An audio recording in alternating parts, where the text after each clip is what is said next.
Alors que ce 12 juin évoque inévitablement le souvenir de l'entrée en lice des Bleus à la Coupe du Monde 1998, le sacre de l'équipe de France demeure intimement lié à la réussite d'un homme, Aimé Jacquet. Le 12 juillet est une date à part dans l'histoire de l'équipe de France. Le 12 juillet 1998, les Bleus montaient en effet sur le toit du monde en donnant une leçon au Brésil sur la pelouse du Stade de France en finale de la Coupe du Monde, 3-0. L'aventure avait débuté un mois plus tôt au stade Vélodrome face à l'Afrique du Sud. Et si les Bleus l'avaient emporté 3-0, cette entrée en lice n'avait pas forcément convaincu. Mais en dépit des nombreuses critiques, Aimé Jacquet était sûr de lui et surtout de ses troupes. Et pour tous les acteurs de ce premier sacre mondial, l'ancien sélectionneur tricolore est bien le premier artisan de cette inoubliable conquête. Respect éternel pour Aimé, avait ainsi confié Didier Deschamps face aux caméras de Téléfoot l'hiver dernier, Thierry Henry embrayant en décrivant un entraîneur à l'écoute de ses troupes, respectant chaque joueur. Il a su nous mettre en confiance, nous convaincre que tout était possible si on respectait le collectif et si chacun apportait sa pierre à l'équipe, avait poursuivi l'actuel patron des Bleus.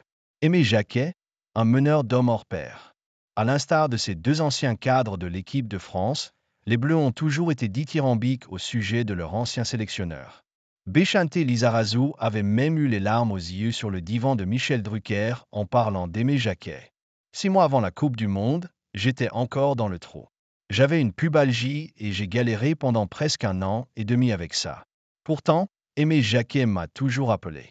Il est venu me voir à Munich et il m'a dit de faire tout ce qu'il faut en termes de soins et de récupération pour revenir à 100% et être son arrière-gauche, avait-il raconté, ajoutant, c'est dans ces moments-là que tu sais sur qui tu peux compter.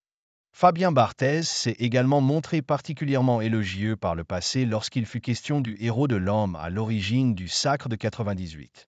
Aimé a été le principal architecte de la victoire à la Coupe du Monde. Il a été un meneur d'hommes hors pair et a su nous persuader qu'on pouvait décrocher cette étoile, même lorsqu'on était en difficulté lors de la préparation. On avait foi en nous, avait-il expliqué. Une foi qui ne s'est jamais étiolée en un quart de siècle. Aimé Jacquet, c'était un protecteur, il prenait tous les coups.